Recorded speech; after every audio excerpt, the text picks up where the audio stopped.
BJP ಬಂಡಾಯ ಶಮನಕ್ಕೆ ಮುಂದಾಗಿದ್ದಾರೆ ವಿಜಯೇಂದ್ರ. ಅಸಮಾಧಾನಿತರನ್ನ ವಿಶ್ವಾಸಕ್ಕೆ ಪಡೆಯೋದಕ್ಕೆ ಬಿಜೆಪಿ ಪ್ಲಾನ್ ಮಾಡಿದೆ.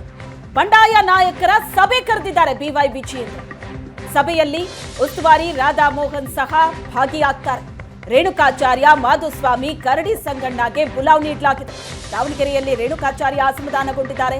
ಗಾಯತ್ರಿ ಸಿದ್ದೇಶ್ವರ್ಗೆ ಟಿಕೆಟ್ ನೀಡಿದ್ದಕ್ಕೆ ರೇಣುಕಾಚಾರ್ಯ ರೆಬೆಲ್ ಆಗಿದ್ದಾರೆ. ಇನ್ನು ತುಮಕೂರಿನಲ್ಲಿ ಸೋಮಣ್ಣಗೆ ಟಿಕೆಟ್ ಕೊಟ್ಟಿದ್ದಕ್ಕೆ ಮಾಧುಸ್ವಾಮಿ ರೆಬೆಲ್ ಆಗಿದ್ದಾರೆ. ಕೊಪ್ಪಳದಲ್ಲಿ ಡಾಕ್ಟರ್ ಬಸವರಾಜ್ಗೆ ಟಿಕೆಟ್ ಕೊಟ್ಟಿದ್ದಕ್ಕೆ ಸಂಗಣ್ಣ, ಕರಡಿ ಬೇಸರಗೊಂಡಿದ್ದಾರೆ. ಇವರೆಲ್ಲರನ್ನ ಕೂಡ ಸಮಾಧಾನ ಪಡಿಸೋದಕ್ಕೆ ಬಿಜೆಪಿ ಪ್ಲಾನ್ ಮಾಡಿದೆ. ಅಸಮಾಧಾನಿತರನ್ನ ವಿಶ್ವಾಸಕ್ಕೆ ಪಡೆಯೋದಕ್ಕೆ ಈಗ ಬಿವೈ ವಿಜಯೇಂದ್ರ ಮುಂದಾಗಿದ್ದು ಸಭೆ ಕರೆದಿದ್ದಾರೆ. ಮತ್ತೊಂದು ಕಡೆ ಹಾಸನದಲ್ಲಿ ಹೊಂದಾಣಿಕೆ ಆಗ್ತಾ ಇಲ್ಲ. ಪ್ರಜ್ವಲ್ ಮತ್ತು ಪ್ರೀತಂ ಗೌಡ ನಡುವೆ ಜಟಾಪಟಿ ಮುಂದುವರೆದಿದೆ. ಹಾಗಾಗಿ ಅಸಮಾಧಾನಿತರನ್ನ ಸಮಾಧಾನ ಪಡಿಸುವಂತಹ ಕೆಲಸಕ್ಕೆ ಈಗ ಬಿಜೆಪಿ ಕೈ ಹಾಕಿದೆ. ಈ ಬಗ್ಗೆ ಹೆಚ್ಚಿನ ಡೀಟೇಲ್ಸ್ ಅನ್ನ ಕೊಡ್ತಾರೆ ನಮ್ಮ ಪ್ರತಿನಿಧಿ ರವಿ ಶಿವರಾಮ್ ಸಂಪರ್ಕದಲ್ಲಿದ್ದಾರೆ. ರವಿ ಶಿವರಾಮ್, ಬಿಜೆಪಿಯಲ್ಲಿ ಅಸಮಾಧಾನಿತರ ಪಟ್ಟಿ ಬೆಳೀತಾನೆ ಇದೆ. ಈಗ ಈ ಸಂದರ್ಭ ಹೇಗೆ ಅಂದ್ರೆ ಅಸಮಾಧಾನಿತರನ್ನ ಸಮಾಧಾನ ಪಡಿಸಲೇಬೇಕಾದಂತಹ ಸಂದರ್ಭ ಇದು. ಹಾಗಾಗಿ ಅಂಥದ್ದೊಂದು ಕೆಲಸಕ್ಕೆ ಬಿಜೆಪಿ ಕೈ ಹಾಕಿದೆ. ಪ್ಲಾನ್ ಯಾವ ರೀತಿ ನಡೀತಾ ಇದೆ?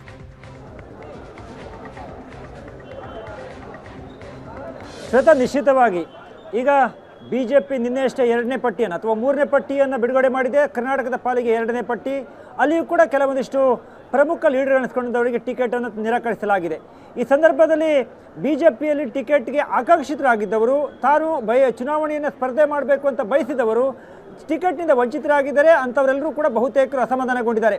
ದಾವಣಗೆರೆಯಲ್ಲಿ ರೇಣುಕಾಚಾರ್ಯ ಇರಬಹುದು, ತುಮಕೂರಿನಲ್ಲಿ ಮಾಧುಸ್ವಾಮಿ ಇರಬಹುದು, ಕೊಪ್ಪಳದಲ್ಲಿ ಕರಡಿ ಸಂಗಣ್ಣ ಇರಬಹುದು. ಈ ಮೂವರು ಪ್ರಮುಖರು ಟಿಕೆಟನ್ನು ತನಗೆ ತಪ್ಪಿಸಿದ್ದಕ್ಕೆ ಅಥವಾ ತಮಗೆ ಇಷ್ಟ ಇಲ್ಲದ ವ್ಯಕ್ತಿಗಳಿಗೆ ಟಿಕೆಟನ್ನು ಕೊಟ್ಟಿದ್ದಕ್ಕೆ ಬೇಸರಗೊಂಡಿದ್ದಾರೆ.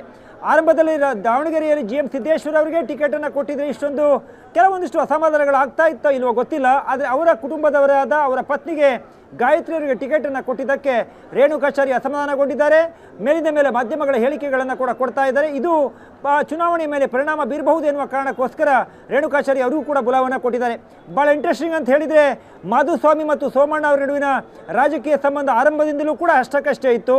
ಅದರಲ್ಲೂ ತುಮಕೂರಿಗೆ ಸೋಮಣ್ಣ ಅವರಿಗೆ ಟಿಕೆಟನ್ನು ಕೊಟ್ಟಿದ್ದಕ್ಕೆ ಮಾಧುಸ್ವಾಮಿ ಮತ್ತಷ್ಟು ವ್ಯಗ್ರರಾಗಿದ್ದಾರೆ. ಹಾಗಾಗಿ ಅವರಿಗೆ ಸಹಕಾರವನ್ನು ಕೊಡದೇ ಇರೋದಕ್ಕೆ ತೀರ್ಮಾನವನ್ನು ಮಾಡಿರುವ ಹಿನ್ನೆಲೆಯಲ್ಲಿ ಅವರನ್ನು ಸಮಾಧಾನ ಮಾಡುವ ನಿಟ್ಟಿನಲ್ಲಿ ಸ್ವತಃ BS ಯಡಿಯೂರಪ್ಪನವರಿಗೆ ಕರೆಯನ್ನು ಮಾಡಿ ಮಾತುಕತೆಯನ್ನು ಮಾಡಿದ್ದಾರೆ. ಇವತ್ತು ಬಿಜೆಪಿ ಕಚೇರಿಯಲ್ಲಿ ನಡೆಯುವಂಥ ಸಭೆಗೆ ಅವರನ್ನು ಕೂಡ ಆಹ್ವಾನ ಮಾಡಲಾಗಿದೆ. ಕರಡಿ ಸಂಗಣ್ಣ ಅವರು ಕಳೆದ ಬಾರಿ ವಿಧಾನಸಭಾ ಚುನಾವಣೆಯಲ್ಲಿ ವಿಧಾನಸಭಾ ಟಿಕೆಟನ್ನು ಬಯಸಿದ್ರು, ಅವರಿಗೆ ಟಿಕೆಟನ್ನು ನಿರಾಕರಣೆ ಮಾಡಲಾಗಿತ್ತು. ಈಗ ಹಾಲಿ ಸಂಸದರಾಗಿದ್ದರೂ ಕೂಡ ಮತ್ತೊಮ್ಮೆ ಅವರಿಗೆ ಕೊಪ್ಪಳದಿಂದ ಟಿಕೆಟನ್ನು ಕೊಡೋದಕ್ಕೆ ಬಿಜೆಪಿ ಹೈಕಮಾಂಡ್ ಮನಸ್ಸನ್ನು ಮಾಡಿಲ್ಲ. ಬಸವರಾಜ್ ಅವರಿಗೆ ಟಿಕೆಟನ್ನು ಕೊಡಲಾಗಿದೆ.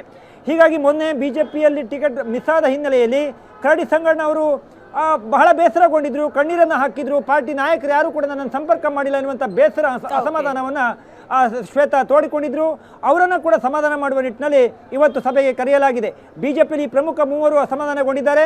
ಆದರೆ ಬಹಳ ವಿಶೇಷ ಅಂದರೆ ಈಶ್ವರಪ್ಪನವರನ್ನು ಇವತ್ತಿನ ಸಭೆಗೆ ಬಹುತೇಕ ಕರೆದಂತಿಲ್ಲ ಮತ್ತು ಅವರು ಕರೆದರೂ ಕೂಡ ಬರುವಂಥ ಸಂದರ್ಭದಲ್ಲಿ ಇಲ್ಲ ಎನ್ನುವಂಥದ್ದು ಮಾಹಿತಿ.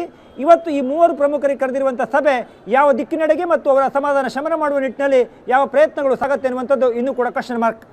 S, thank you Ravi Shivaram.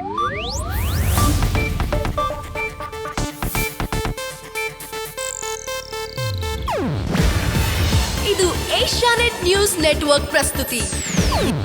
ನೀವು ನೋಡ್ತಿದ್ದೀರಾ ಏಷ್ಯಾನೆಟ್ ಸುವರ್ಣ ನ್ಯೂಸ್.